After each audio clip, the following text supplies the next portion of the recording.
Welcome to Caribbean Thought. I'm your professor, Ronaldo McKenzie. We will not have a full class this week. However, we are still in the embryonic stages of the class, which involves laying the foundation and setting the stage. For those of us who were at class last week, you would have begun to understand and to ferment in your minds ideas about this course. One of the things that we want to highlight in this course, Caribbean thought is not Caribbean family life. It's not Caribbean theology. It's not Caribbean philosophy. However, it is a course that involves the exploration of Caribbean history, Caribbean theology, Caribbean philosophy, and life, critically using Afrocentric and subaltern paradigms. Subaltern, or history from below. Subaltern or paradigm, so Afrocentric paradigms, or history from below. When we talk about, in other words, we are looking at history. We're providing a perspective on history, a perspective on life, a perspective on theology, one that is uniquely Caribbean, but that is rooted in a paradigm that still embraces academia. It has to be epistemological, but epistemology, what is Caribbean epistemology? How do we arrive at truth? But Caribbean is part of the Western world. The Caribbean, we say, is an invention, or is supposed to be an invention, stemming from Christopher Columbus. So we say the Caribbean is an invention. What will it be in the 21st century? But many can push back against that. But we have to first understand and to look at the perspectives. What perspective? What is our approach to Caribbean? I know many of us might be familiar with Caribbean studies, but it is not Caribbean studies, because we will learn that the Caribbean studies that we are exposed to, it has to be a kind of Caribbean study. What we will do is we will critique Caribbean studies, or what we understand. That's part of the whole understanding of Caribbean thought. Caribbean thought looks at currents that have come to inform and shape the Caribbean. We will hopefully, towards the end of the class, we'll get a chance to look at the syllabus. Today you will get to introduce yourselves. Who are you? Why are you at JTS? What do you hope to achieve from a bachelor's degree at JTS? Why are you in this class? What have you heard about this class or known about this class? What do you hope to achieve? Where are you going? And then you might want to touch on the subject. Is there a paradigm to Caribbean based on your understanding of Caribbean thought or Caribbean history and your understanding of Amazon's Afrocentric paradigm? You may want to start exploring. Is there a paradigm to Caribbean thought? Is there a paradigm to Caribbean studies? Should there be one? I don't know. One that is devoid of European influence. One that starts from a position of victory, as if we have ever started anywhere else. Leon.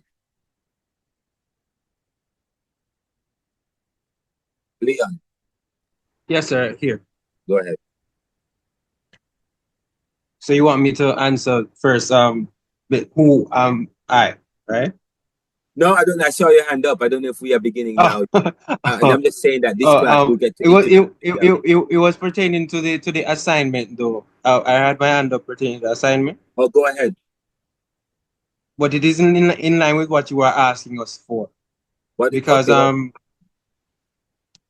in writing the assignment, I had difficulties because I read a paper, I think by somebody named Mabingo. Don't remember their name, but I realized that I fell in that category where he said that many Caribbean people reject their ancestry, their African ancestry, because either they just outright reject it, or they reject it out of ignorance.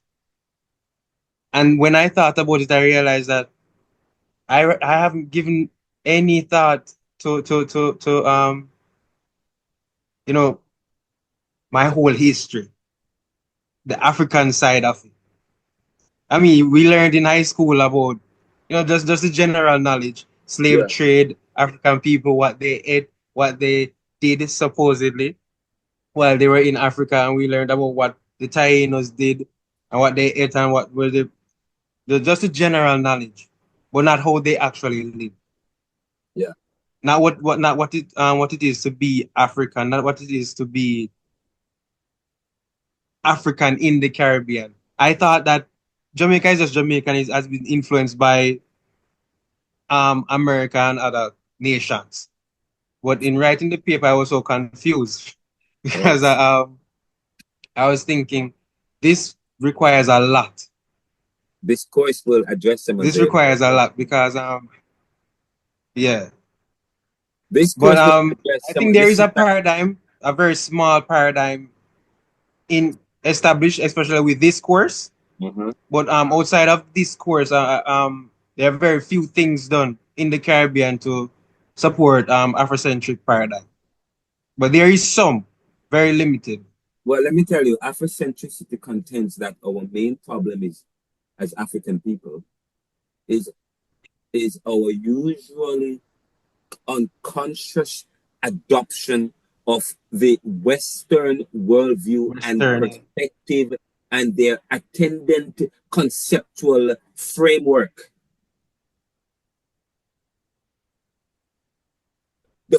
Fine, we're also we it also there is a framework within which we think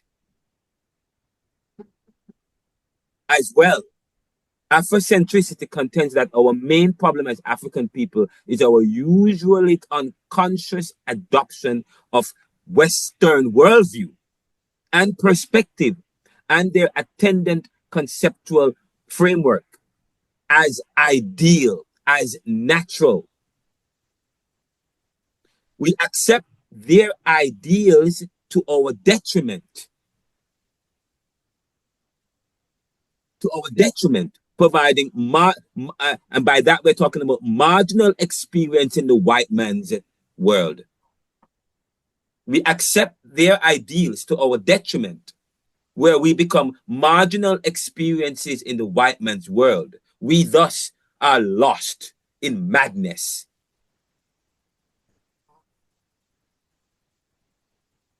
We Yes, sir. therefore must reorient ourselves. This is according to Africologists and what people like, what's his name again? W.E.B. Du Bois is talking about. And when you read the Afrocentric paradigm, the challenge is our liberation. Our liberation rests on our ability to systematically displace European ways of thinking. Let me say this again. What's the challenge? Our challenge is our liberation. This is the challenge. Our liberation rests on our ability to systematically displace European ways of thinking, being, feeling, and replace them with African ways, African culture. The key idea here is epistemological centeredness.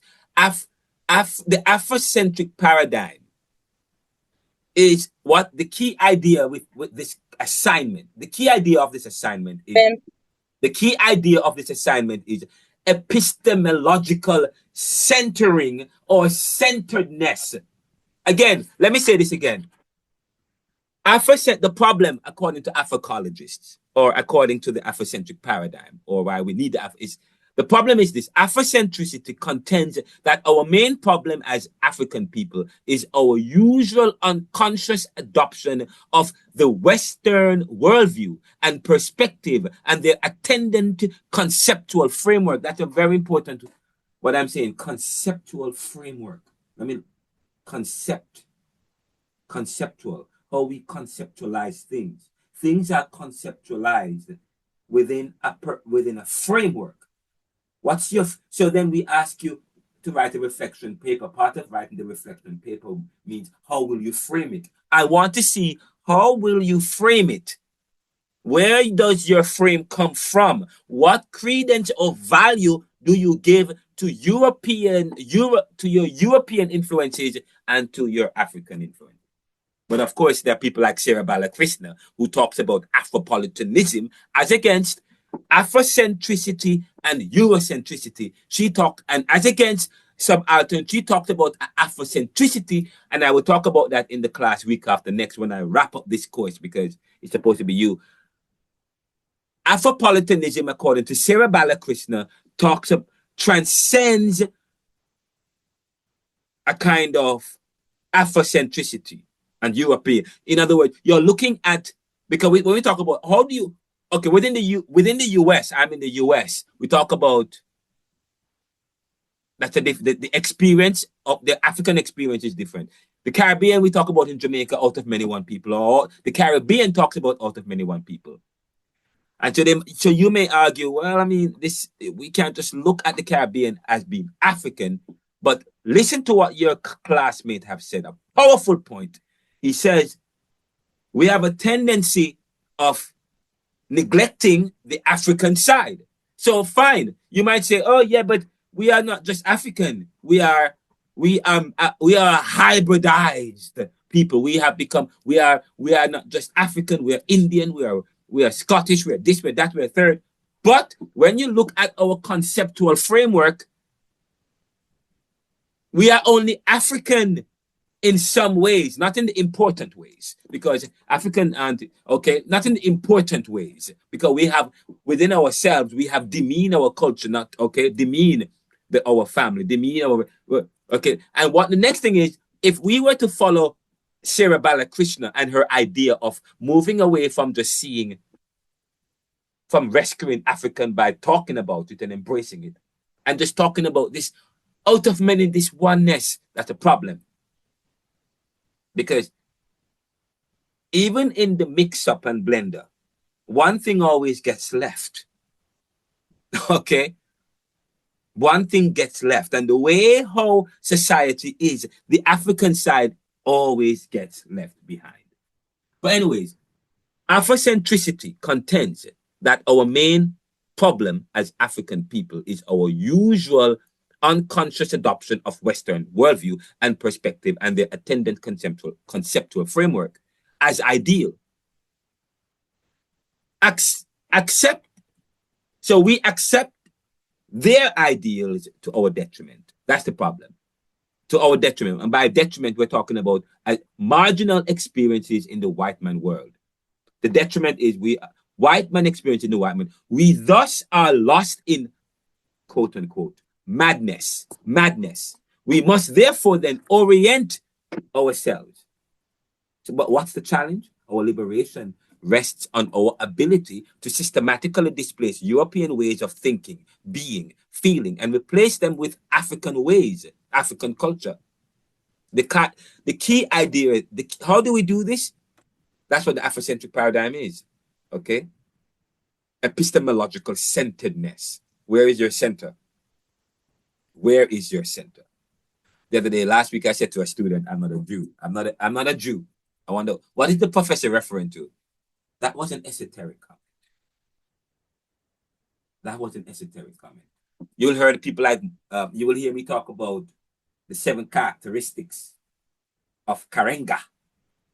And many people in the 80s were baptized into this new Afrocentric wave where they no longer were named David and Peter and Saul and Paul. Many Africologists took on the name Molefi Ashanti and so on and so forth, African name, to recognize their baptism, their new.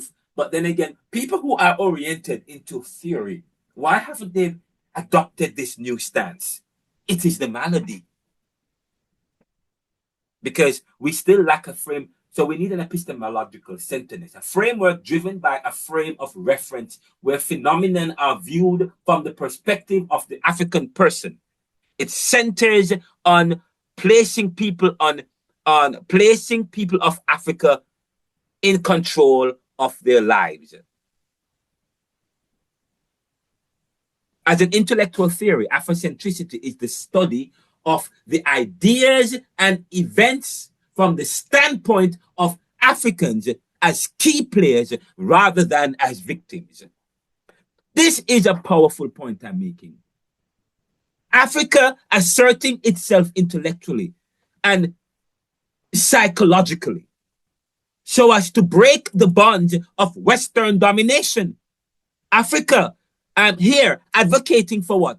African asserting itself intellectually and psychologically so as to break the bonds of Western domination. We talk about the Caribbean is an invention of the 21st century. The Caribbean has been made to be dependent capitalist countries. Wherever you go, whenever you go and you find a country or a place that is heavily populated by black and brown people, there you find poverty, there you find lack, there you find corruption. The word Walter Rodney wrote how Europe underdeveloped Africa. Even within the black man, the African man, and we will talk about a logic, how we call ourselves black. That's part of the problem too, you know. Nothing black no good.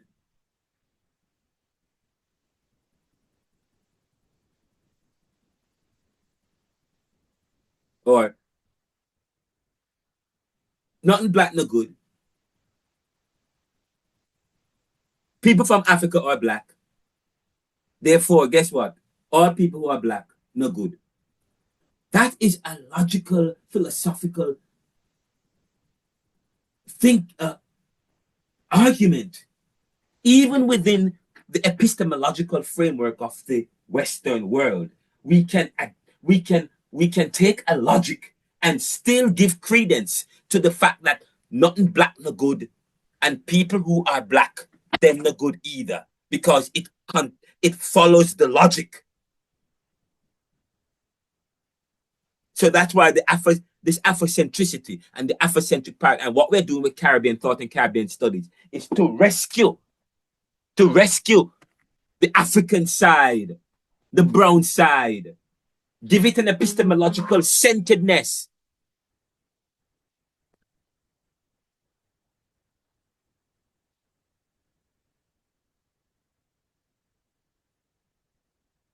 Somebody had their hand up. Go ahead. Talika, go ahead. Yes, sir. I was saying that one of the reason or the reason why we are not so accepting of our Afrocentricity is because of the doctored information that has been thrown out there about Africa.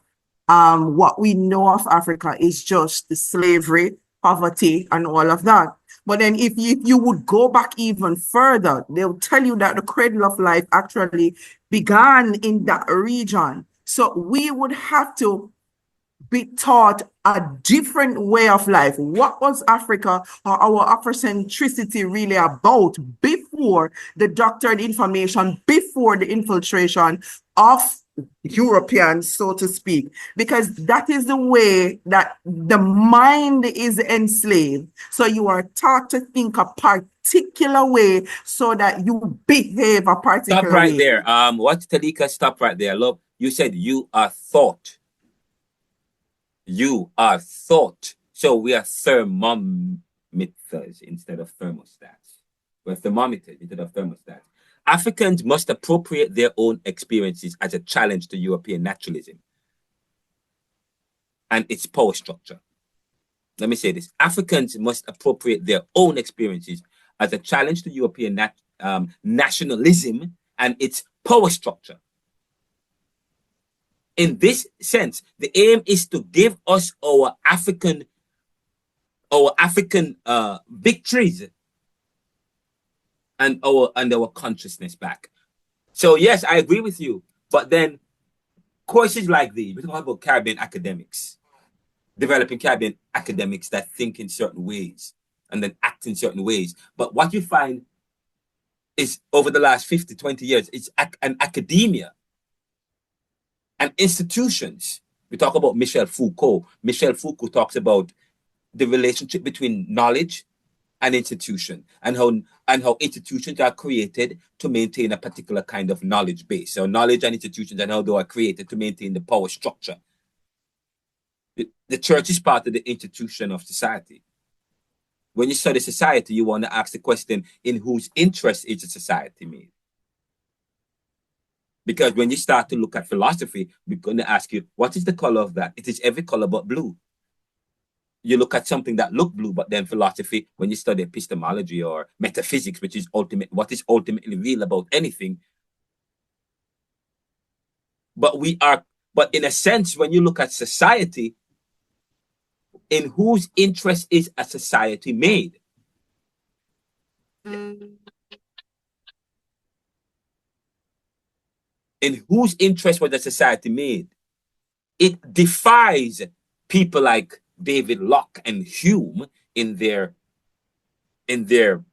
kind of theory, classic theory about how anything come about. Nothing is as if everything is natural. Nothing is made in stone, according to people like Kant. Kant in his history. But these are, I'm introducing the topics. These are stuff we're going to be talking about. Immanuel Kant, Michel Foucault.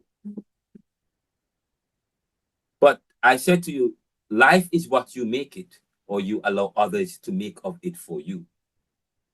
Life is about people and how people relate. Yet life is what you make it, or allow others to make of it for you. So you said we are thought. So how then must we respond? Well, in 2021, 2022, the Jamaican government said that they were going to have open discussion to legalize obeah. How did they respond? By saying evil. The same information that we got about it continues today because of institutions. So then we have to talk about institutions. How do institutions continue a particular dynamic? Talika or Lilith? Hi, sir. Good evening. Did you see the article I posted in the group today? In Caribbean Thought? Yeah, with as it relates to a gentleman from the University of the West Indies taking the government to court OBIA, the OBIA Act. Bert Samuels is representing the gentleman. I think that there was a case some time ago, recently, where the police went and raided a young man's home and they found stuff that they thought he was practicing obeah, and he was brought before the court. But they are saying that it is his home is his private place and stuff like that. So the university, a lecturer at the university has now taken the government to court to review the act, because what they are saying that it wasn't lawful for the gentleman privacy to be invaded, and he brought before the court.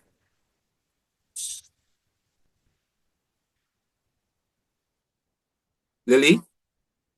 Yeah, I'm done talking. You weren't Wow, hearing thank me? you. I appreciate you sharing that. Wow. I wonder what are the feelings, how you guys feel about this gentleman that was arrested? Do you believe that the government should have allowed this? Or well, it's also maybe I think it's But out of the hands of the government. It's a legal issue.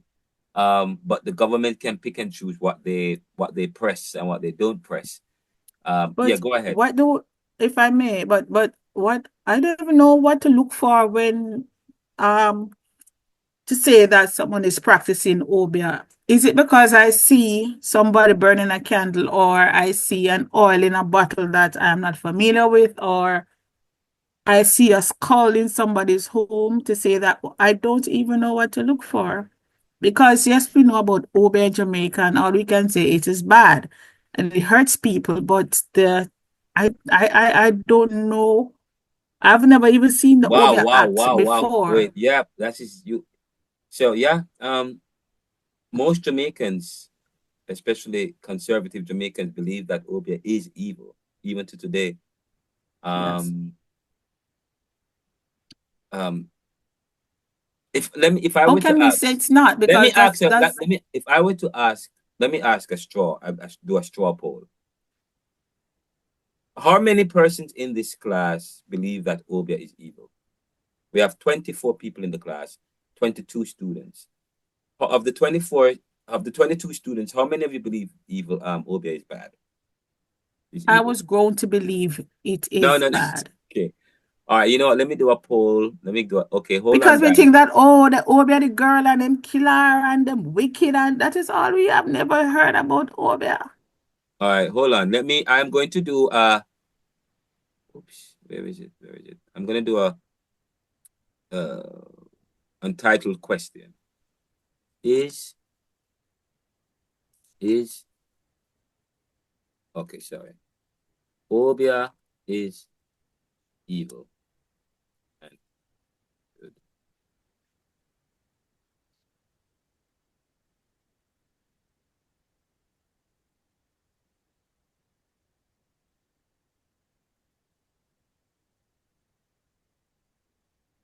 All right. Damn it. I'm sorry. I said that. I can't spell Caribbean, guys. All right, there we go. Where are you typing? I'm gonna open up I'm giving you yes, I'm gonna give you no, yes. I'm giving you some choices. You're gonna respond in the group in the on the Zoom thing in a second. Yes, but should be.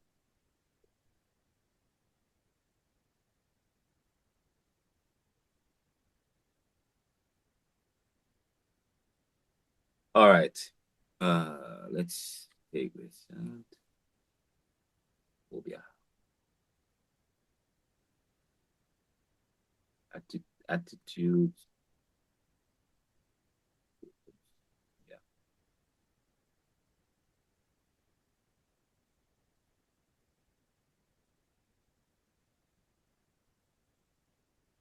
All right.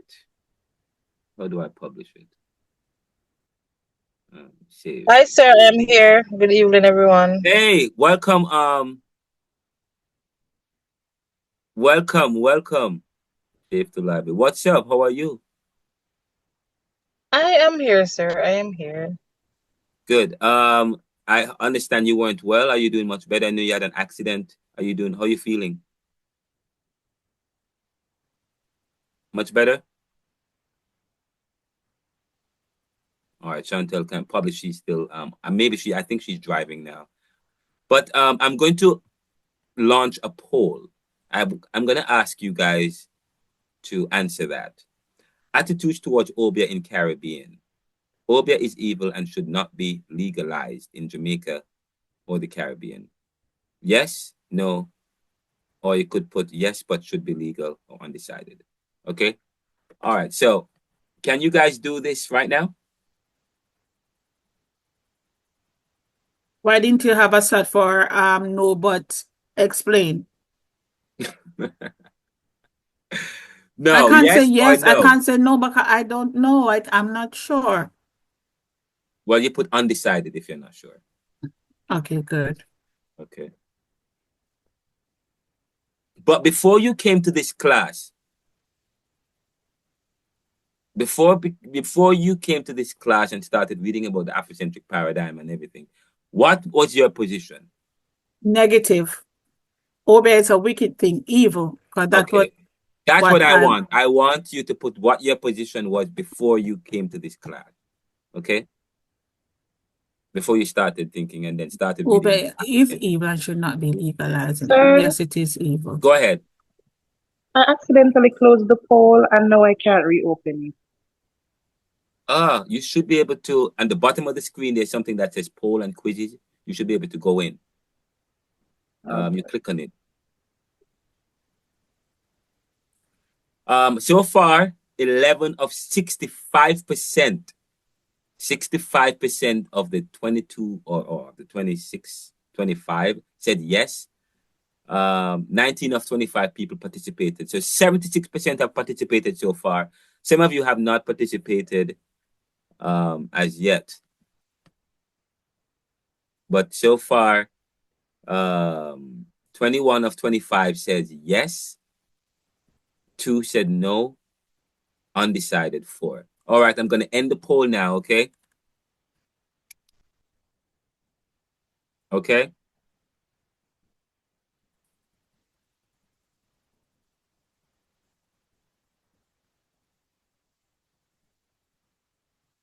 %73%, 9%, 0, and 18%. All right, so let's end the poll. Share results.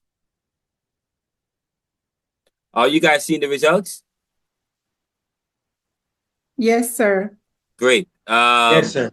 So, of the persons in this class, and probably this is a picture of the country or the character, trust me, 73% believe that Obia is evil and should not be legalized in Jamaica or the Caribbean. Two, 9% said no. Yes, yeah, nobody believe that it is that it should yes, but should be legal. Nobody believes that, and then the last one, 4 persons are undecided. This is quite interesting. Now, but this is as at before you came to the class. Now, okay, why? So let me ask the question: What the persons who said yes?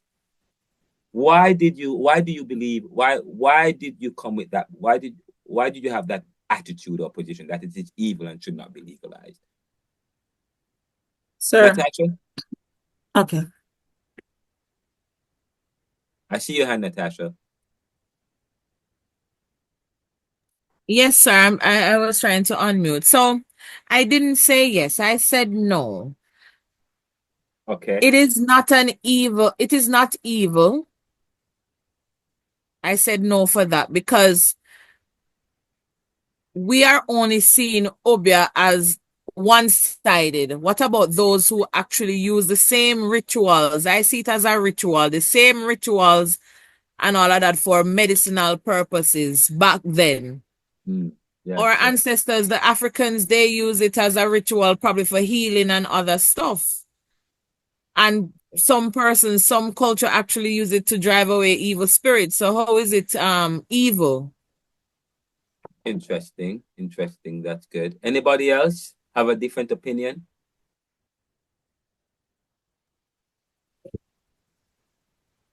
Constance. Yes, sir. I said yes, it should not be legalized. Um,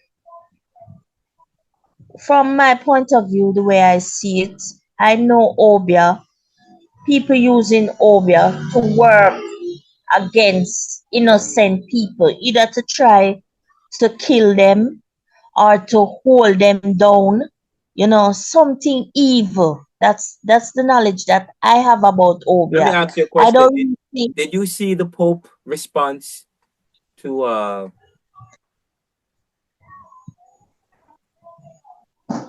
to Ibrahim Traore? no, sir. I came on late. Sir, No, I did he no, just we actually didn't came. have it in this respond? class, but Did he? no, 2 days ago, the Pope responded to a letter. The Pope at his first mass responded to a letter that Ibrahim Traore sent to him of the church. He talked about how the church, the history of siding with actors who have enslaved Africans and impoverished Africans in the name of God, in the name of the church. Yet, the church, the Bible, in fact, we've heard people say, "Soot them." We've seen the people. We've heard that the Bible was used to start slavery. But what does that say? But you have to still have millions of people who follow the Roman Catholic Church or Christianity, even though we hear of the Crusades. Yes?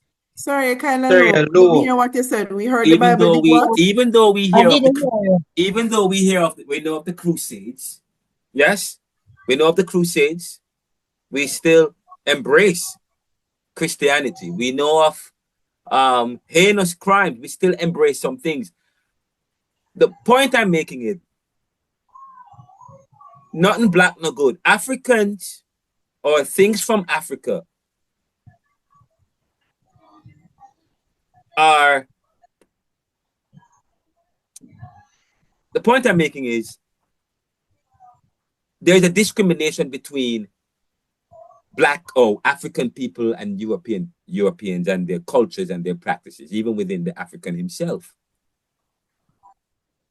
Because, say for example, I said to you, white people can have a can fight against their freedom and they call that a revolution. That's okay. When black people do it, or African and brown people do it, they call it terrorism. So Mandela was a terrorist, yes, and he was jailed, yeah. The church. Let's talk about religion. The church have committed heinous crime, and people have wrongly used the Bible, but it's fine. But when Africans or their cultures or their resources or their tools are engaged in these things, oh, that is their evil. No, we've heard of evil that the church has done, but the church will forever be pure because that's synonymous with white. But the moment that something African is misused or abused, and what it is to abuse something, to use something that for what it's not intended for, the moment that because what we know about Africa of Obia is that many of the Maroons and these people use it for protection, for healing. The same thing that you pray for God for strength and for, the same thing for power, for protection against the white masters and the terror and so on. For protection and for healing. That's what we know. But who made Obia evil? It wasn't the African man. It was the white man, somebody that you were not. But yet still we're going to embrace that. I mean, remember, they've used the Bible to do heinous crime, but it is still pure. Now they use Obia and other African books to talk about bad stuff. Oh, so that's bad. Say for example, even to today, we continue with that trope. Obama could not roll up his sleeve in the White House, but look what other people are doing. Anyways, you get the point. I'm making a point. It's simplistic, but you get the point. Anybody? Yes, go ahead. I see another hand. All right, sir. All right. So for me, I selected yes. It should not. I wouldn't want it to come into Jamaica or to be legalized, and the reason for that is, it would be an individual thing, and you have good and you have evil. So even I think somebody before said that they don't see anything wrong with it, but knowing how mankind is, you have good, you have evil. So no matter how persons will say, oh, they're going to use this for good, you still have somebody who is going to do the other thing around. But I've yeah, watched a I lot of understand the like, point, but that's not the point. It's an issue of power. Why yes, is it that? exactly. Yeah, right. But why is But it that? sir, But what I'm saying to you is, Hmm. why is it that somebody can corrupt the purity of something that come from Africa, and the white man makes it illegal, but the same thing that has the religion that has enslaved you and bastardized you. so you sir, Wait, let me Sir, finish. because of greed and power. Let So me finish. that Let is sir, me it. finish. The same Hmm. religion that is not from Africa but from the white world that has enslaved you, and done the same thing that people say, oh, they have done. That people say, oh, Christianity have done that too, or the Bible have done it, but yet still they embrace it. Why are there different standards for stuff from Africa as against stuff from Europe? Why? sir, Sir, do I just want to say something, sir. Maybe I'm playing the devil's advocate, but in church, there's good and bad in church, just the same. And But there that's are not the wicked question I'm people in asking. church. Why? No, but that's not the question. I'm asking, why are we setting two different standards? Both African cultural things and European cultural things have been said to be bad. In fact, Europeans have enslaved the whole people in the name of God and Christianity, but yet still we still call ourselves Christians. Now, the same, okay, and there are those people who have enslaved us, have given meaning, earlier I said to you, Africans appropriate their own experience as challenge. Appropriate appropriate, but we are not appropriating our own experiences, though. We are looking inward and demonizing. We talk about malady and abnormalities. We're looking inward, and what people have said about you, you're taking that and continue to press down on anything black no good. Yes, Natasha or Shana. But this is an introduction because as there is a theoretical framework for me. I'm going to talk at length about this. I'm going to talk at length about this, about the issue of, and by the way, obeah was made illegal in 1882. Sorry, in 1882 in Jamaica. Jamaica is the only Caribbean island where obeah is illegal. Every other Caribbean island has legalized it, as far as I know. As far as I know, most Caribbean islands, okay, have obeah as legal. And just so you know, obeah is practice. It's not a religion. It's a tradition. It's a practice. So a lot of revivalist people practice obeah. Obeah is a practice. So to tell somebody that their practice of religion is evil is discriminatory. To the revivalists, it's discriminatory. We practice the same discrimination that have meted out to us. The same discrimination. But don't worry about it. Yeah, go ahead. Another thing to sir, I don't see why we would say it's wrong or evil, because even our own Bible that we deem, well, it is a holy book, and I know persons who actually use it to do wrong just the same. And we always talk about, oh, if you want to do this, read scripture, this scripture, that scripture. What are you doing? What are you doing? Persons actually use the Bible to work obeah just the same. They put it in the middle and they read the scripture and they cast the spell and they do all of that just the same. You know, we have become so dignified, we have come to associate dignity and civility, rationality with that which is European, that which is white, that which is Eurocentric. And guess what? We don't even know that in terms of how we, and then many of you are social workers or teachers or will be social workers or professionals. And when you present, and how do we, when we look at certain cultural experiences that emit from certain peoples in communities, and how we, with the culture we have and the society we have, how we approach African traditions or attitudes that project Africa. That's quite an interesting thing. How people speak. We see people as intelligent if the grammar don't fit. I couldn't care less if your grammar don't fit. I mean, back in the days I did. But when we're finished with this class, you'll understand what I'm talking about. This class is only an introduction. I study Africology. I'm doing a PhD in Africology. But before I started doing Africology, I did a Doctor of Liberal Studies. I'm versed in Western civilization. I'm versed, and then I did a class that looking at the foundation of knowledge. And when we were done, everything was from Europe and Greece, nothing from Africa. So I said, what? Sir, where is Africa in all of this? Oh, no, you have to go. And I was upset. I was perplexed and apoplectic. And then anyways, I'm a very inquisitive person. So one day I was somewhere and I found this Asset Society. I'm like, what is this in Germantown, Philadelphia? And I started interviewing and learning and doing research. And then I learned about Kamit. I'm like, what the hell? Who the hell is Kamit? This is 4 years ago, guys. This is 4 years ago. I have done a lot of studies at the highest level, the top universities, and I don't know, and I still don't know a lot about my culture and about myself and about my history, about my people, or about the color I emit, that side of me. Okay, what I know is what other people say about me and what other people say. We talk about that, what people say about. Okay, W.E.B. Du Bois talked about the veil. Am I accepted by the white man? How do they see me when I'm around them or in the world? Are we accepted by their religion? Are we accepted by the basis of their faith? Well, I mean, I talk about when you look at when you look at when you look at some of the stuff, some people don't talk about a black Jesus or a black God and stuff because they make it a little bit more identity. Because we talk about identity politics and identity religiosity. Anyways, I shouldn't. This was not the plan to talk about this today. Each of you is supposed to introduce yourselves.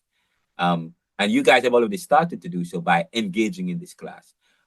So we're going to wrap up spend the next 15 minutes having you guys introduce yourself up and touching and just quickly giving me 1 minute talk about when you're reading of the Afrocentric paradigm, what you think about it. Next week we're going to talk about the facade of independence and continue talking about and wrap up the idea and talk about some more about the Afrocentric paradigm because we're going to talk about it some more next week. Next week we'll really go deep into that, and then throughout this course we will talk about Obia. We'll talk about what it is not, how it is practiced in. Okay, we'll talk about the Great Revival. Okay, what is that? And the various type of traditions that practice Obia. We talk about should culture transcend, should religion transcend culture or the other way around. So this is we talk about politics and economics, structural economics. I'm a strong economist. That was my area of expertise before I switched over into social work. But actually, no, that's not true. But welcome to the class. Welcome. I would love for you guys to introduce yourself. So go ahead. Who wants to start? You guys will get to introduce. I will start first, sir. Go ahead. Yes. Because I have like, all right, good evening, class. My name is Shanna Easy. I am a third year social work student. And all right, let me see now. All right, so this is, by the way, this is what I'm gonna do. I need to unpin my screen. I'm gonna pause the recording. Our dominant narrative. I'm not hearing you. I'm sorry, I have to record what you are saying. So deep. I mean, all what you are saying is amazing. Okay, so I have to. Chantel, are you writing this down? I like it. I like what you guys are saying. I'm sorry. I sure not summarizing anything. Beautiful. But I'm I love listening, what sir. she I'm did. listening. So well put, Anna, what she said. How our region have historically responded to geopolitical issues. This is the course for that. You will definitely learn that. And in the book Neoliberalism, we talked about that. Go ahead, Anna. All right. So in prior to the assignment, I do believe that there is a paradigm to Caribbean thought and the studies, and I believe that it is very increasingly Afrocentric. Reading the book, from what I can remember, it argues for centering African people's perspective and their worldview in academic and cultural analysis. And I think that this approach actually challenges the colonial education system, which is still very present in our Caribbean. However, Mazama's idea really aligns with Caribbean thinkers, and it offers a framework for reclaiming the identity and the history and just the intellectual agency. So, as a Caribbean youth, I believe that this book was both empowering and it's called to decolonize how we actually think and how we learn. Because as I would have explained in what I wrote, it's really weird how growing up in the Caribbean, we actually learned about Shakespeare before we even learned about things like the Asian Revolution. That's it. Thank you. And just so you know, you will learn. I mean, you won't learn it in this class, but you might hear me say it in passing. I learned this while in an African civilization class about Shakespeare and the classics, as if Africa never had classics. In fact, we are learning about Black Athena. We're learning about all these, what we think about classics and European classics and so on. Many of them come from Africa. You know, many of these classics and you hear about, Africa has given so much to the world that you never knew about. But anyways, continue. Who is next?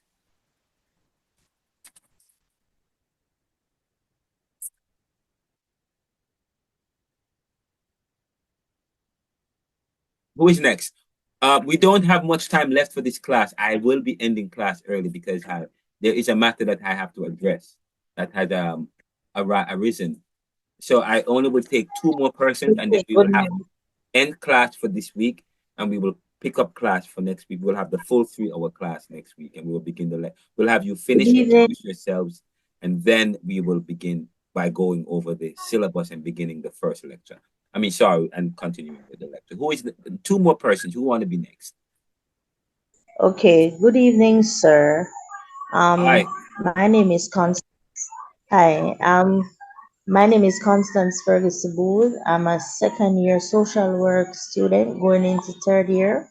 And I did this subject with Just like this. I'm recording. No, why? No, don't record No, that's fine. Hi, everyone. I'm Ronaldo McKenzie, the author of Religion, Globalization, Economic Equality, Poverty, and